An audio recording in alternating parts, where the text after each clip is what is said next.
আর যেহেতু আজকে বাজেট হচ্ছে 50 রিঙ্গিত, 50 রিঙ্গিতে মালয়েশিয়া যতটুকু দেওয়া যায় ততটুকু দেওয়ার চেষ্টা করবো। এই মুহূর্তে আমি আছি পেভিলিয়নের সামনে। এই কাওয়ান কি অবস্থা? এই তো ভালো। তোমার কি অবস্থা? গাইস আমার কাওয়ান চলে আসলো কেএলসিসি থেকে। এই হচ্ছে কেএলসিসি টাওয়ার। কই রাস্তাগুলো খুব সুন্দর, রাস্তার চারপাশে বাতি জ্বালায় রাখছে, মরিচা বাতি চিকচিক করতেছে।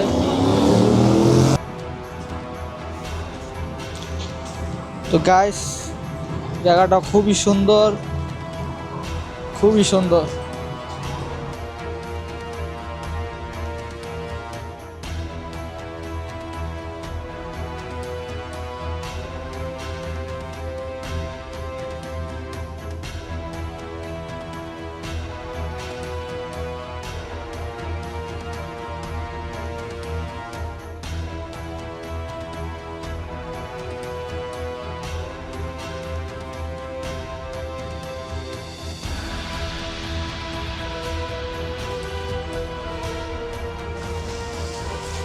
মালয়েশিয়ার সবচেয়ে বড় বিল্ডিং কেএলসিসি টাওয়ার।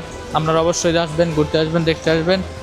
আর এর পাশে শুধু কেএলসিসি যে এখানে দুটা জোড়া টাওয়ার তাই না, এর পাশে অনেক সুন্দর সুন্দর বিল্ডিং আছে, আর্কিটেকচার আছে, যেগুলো দেখতে খুবই সুন্দর। আর এই দৃশ্যগুলো রাত্রেবেলা আরও খুবই সুন্দর লাগতেছে। দিনের বেলা এতটা সুন্দর লাগে না, আমি দিনের বেলা আরও অনেকবার আসছি। এখন রাত্রেবেলা সব লাইট জ্বলতেছে আর চারপাশের দৃশ্যগুলো আরও বেশি সুন্দর লাগতেছে।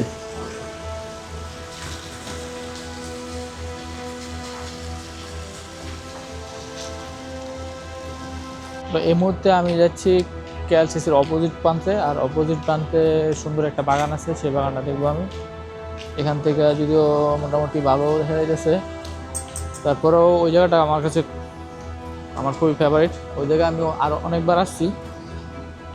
সো আপনাদেরকে দেখানোর জন্য আমি ওই পাশটায় যাব। আর এখান থেকে বিল্ডিংটা আর্কিটেকচার আরও সুন্দর লাগতেছে। আমাই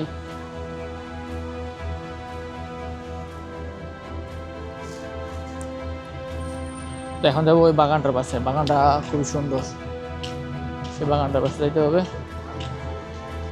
আর শপিং মল তো অবশ্যই খুবই সুন্দর, আর এখানে সব দামি দামি জিনিস।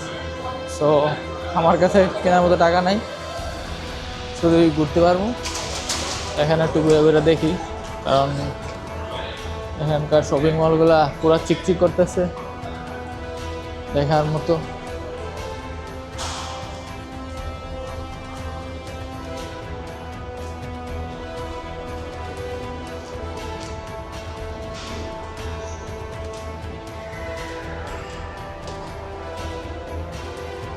খুবই সুন্দর। আর নিচে গ্রাউন্ড ফ্লোরেও ছোট ছোট দোকান।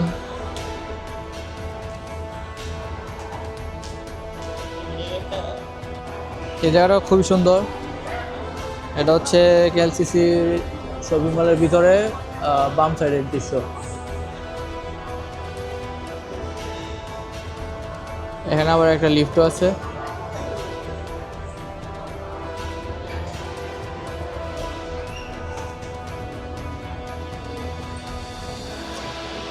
এই মুহূর্তে আমি আছি কেএলসিসি শপিং মল ভিতরে বাম সাইডে।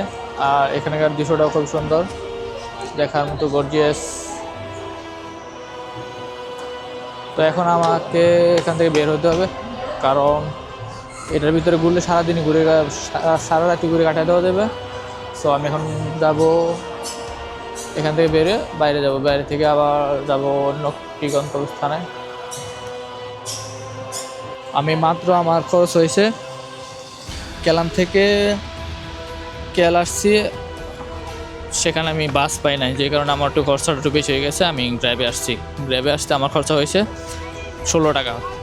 আর কেলাং থেকে কেল আসছি আমার খরচা হয়েছে 4 টাকা, টোটাল হলো কত 20 টাকা। আর 20 টাকা এরপর আমি কেল থেকে পাসারচিনি থেকে কেএলসিসিতে আসছি, এখানে আমার খরচ হয়েছে 2 টাকা 30 পয়সা। তো টোটালে আমার খরচ হলো 22 টাকা 30 পয়সা, 22 টাকা 30 পয়সা। আর আমার বাজেট হচ্ছে 50 রিঙ্গিত। সো এখনও প্রায় 27 টাকা 70 পয়সা বাকি আছে। তো সে পর্যন্ত ঘুরতে হবে, যে পর্যন্ত টাকা শেষ না হয়। যেহেতু 50 রিঙ্গিত আমার বাজেট, 50 রিঙ্গিত আজকে দেখতে পাবো কতটুকু পর্যন্ত ঘোরা যায়। এখন আমি 50 থেকে আসলাম বকিবিন্তান সামাটি দিয়ে, আর এখানে আমার খরচ হয়েছে মাত্র 3 রিঙ্গিত। সো আমার টোটালে খরচ হয়েছে মাত্র 22 রিঙ্গিত, আর হচ্ছে 3 রিঙ্গিত 25 রিঙ্গিত, আরও 25 রিঙ্গিত আছে, আর 25 রিঙ্গিতে সারাদিন ঘুরতে হবে।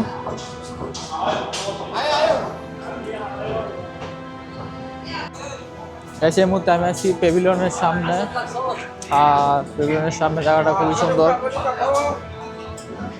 আর এখানে মানুষের তো অভাব নাই, প্রচুর পরিমাণে মানুষ, খুব পরিমাণে রাত। তো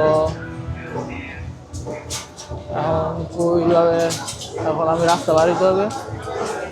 তো গাইজ চলে আসলাম এই মুহূর্তে, আমি আছি প্যাভিলিয়নের কাছাকাছি, প্যাভিলিয়ন থেকে 2 মিনিট দূরত্বে আছি। আর এখানে আমার বন্ধু আসলে বন্ধুর সাথে দেখা করব, তারপরে এই জায়গাটা ঘুরবো, যেহেতু আমি জায়গাটা পুরোপুরি চিনি না। আর এখানে প্রচুর পরিমাণে রাস্তাঘাটও তেমন বেশি একটা খালি নাই। সো কামানে আসলে, আমার বন্ধু আসলে আমার জন্য মানে ঘুরতে খুবই সহজ হইবে, কারণ ওর রাস্তাঘাট অনেকটা চিনে, আমার তেমন চিনা নাই। তারপরেও এখানে ঘুরতে খুবই ভালো লাগতেছে। এখানে নানান ধরনের মুরগি দেখা যাইতেছে, দেশি মুরগি নাই, সারে বিদেশি মুরগি।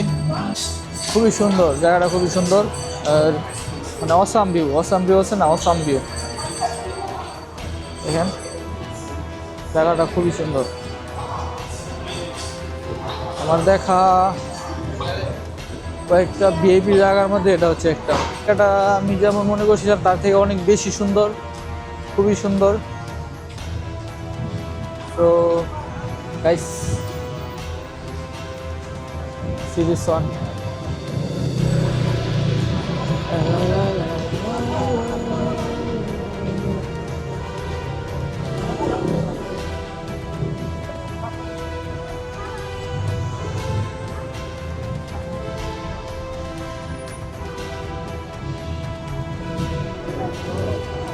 খুবই সুন্দর, এবং এখানে আইসা অবশ্যই আমার লস হয় নাই।